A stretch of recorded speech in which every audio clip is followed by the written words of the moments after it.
തിരുവനന്തപുരത്ത് കോളറ സ്ഥിരീകരിച്ചതിന് പിന്നാലെ സംസ്ഥാനത്തുടനീളം പ്രതിരോധ പ്രവർത്തനങ്ങൾ ആരോഗ്യവകുപ്പ് ഊർജിതമാക്കി.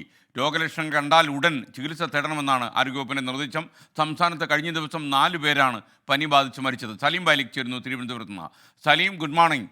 സലീം, ഈ കോളറയൊക്കെ നമ്മുടെ സമൂഹത്തിൽ നിന്ന് പൂർണ്ണമായും നിർമ്മാർജ്ജനം ചെയ്തു എന്ന് വിശ്വസിക്കുന്ന രോഗമാണ്. എന്നാൽ ആ സാംക്രമിക രോഗം വീണ്ടും നമ്മുടെ നാട്ടിൽ എത്തിയിരിക്കുന്നു. അതത്ര സുഖകരമായ വാർത്തയല്ല. വിശദാംശങ്ങൾ.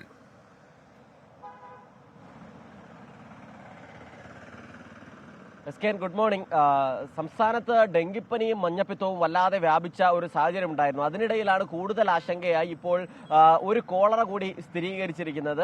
അതുകൊണ്ട് തന്നെ ഈ കോളറ സ്ഥിരീകരിച്ച ഉടൻ തന്നെ ആരോഗ്യവകുപ്പ് പ്രത്യേക യോഗം ചേരുകയും കൂടുതൽ പേരിലേക്ക് ഈ രോഗം തടയാതിരിക്കാനുള്ള മുന്നൊരുക്കങ്ങൾ നടത്തുകയും ചെയ്തു. അപ്പോഴും ഇതെങ്ങനെ വന്നു എന്നുള്ളത് നേരത്തെ എസ് കെ സൂചിപ്പിച്ചതുപോലെ തന്നെ സംസ്ഥാനത്ത് നിന്ന് തന്നെ ആകെ നിർമ്മാർജ്ജനം ചെയ്തു എന്ന് കരുതിയ രോഗം നെയ്യാറ്റിൻകരയിലെ കെയർ ഹോമിലേക്ക് എങ്ങനെ വന്നു എന്നുള്ളതാണ് ആരോഗ്യവകുപ്പ് ഇപ്പോൾ പ്രത്യേക സംഘത്തെ നിയോഗിച്ച് തന്നെ പഠിക്കുന്നത്. മാത്രമല്ല, കൂടുതൽ പേരിലേക്ക് ഈ രോഗം പടരാതിരിക്കാനുള്ള മുന്നൊരുക്കങ്ങൾ നടത്തിയിട്ടുണ്ട്. നിലവിൽ കോളറ സാധ്യതയുള്ള 12 പേരെ തിരുവനന്തപുരം മെഡിക്കൽ കോളേജ് ആശുപത്രിയിൽ പ്രവേശിപ്പിച്ചിട്ട് അവരെ വിദഗ്ധമായി നിരീക്ഷിച്ചു വരികയാണ്. മതിയായ ചികിത്സയും ഉറപ്പുവരുത്തുകയാണ്. പ്രത്യേകിച്ചും ഈ വയറിളക്കത്തിന് സമാനമായി രോഗമുള്ള കോളറ വളരെ പെട്ടെന്ന് തന്നെ പലതവണ വയറിളകിപ്പോയി നിർജ്ജലീകരണം ഉണ്ടാകാൻ സാധ്യതയുണ്ട് എന്നാണ് ആരോഗ്യവകുപ്പ് പറയുന്നത്. അതുകൊണ്ട് തന്നെ നിർജ്ജലീകരണം രൂക്ഷമായി മരണം വരെ സംഭവിക്കാനുള്ള സാധ്യതയുണ്ട്.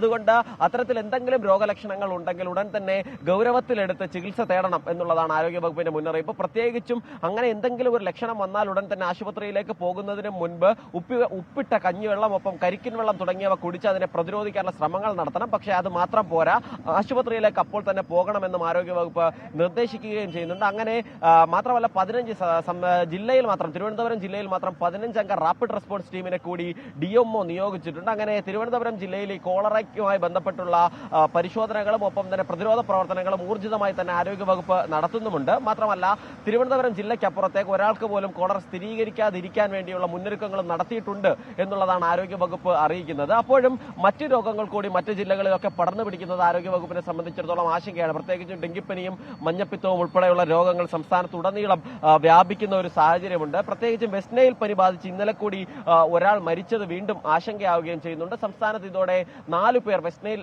പനി ബാധിച്ച് മരിച്ചു എന്നുള്ളതാണ് കണക്ക്. മാത്രമല്ല, പനിക്കണക്കും പനിയുടെ എണ്ണവും വലിയ നിലയിൽ പേടിപ്പിക്കുന്നത് തന്നെയാണ്. അതുകൊണ്ട് തന്നെ മുന്നൊരുക്കങ്ങളും പ്രത്യേകം സ്വന്തമായി തന്നെയുള്ള പ്രതിരോധ പ്രവർത്തനങ്ങളും നിർബന്ധമാണ് എന്നുള്ളതുമാണ് അധികൃതർ അറിയിക്കുന്നത്. 14,000-ലധികം പേരാണ് കഴിഞ്ഞ ദിവസം മാത്രം, ഒരു ദിവസം കൊണ്ട് മാത്രം പനി ബാധിച്ചത്. അതുകൊണ്ട് തന്നെ പനി ബാധിക്കുന്നവരുടെ, ദിനംപ്രതി പനി ബാധിക്കുന്നവരുടെ എണ്ണം നിയന്ത്രിക്കാൻ കഴിയാത്തതും വലിയ ആശങ്കയായി തന്നെ നിൽക്കുകയാണ്. SKN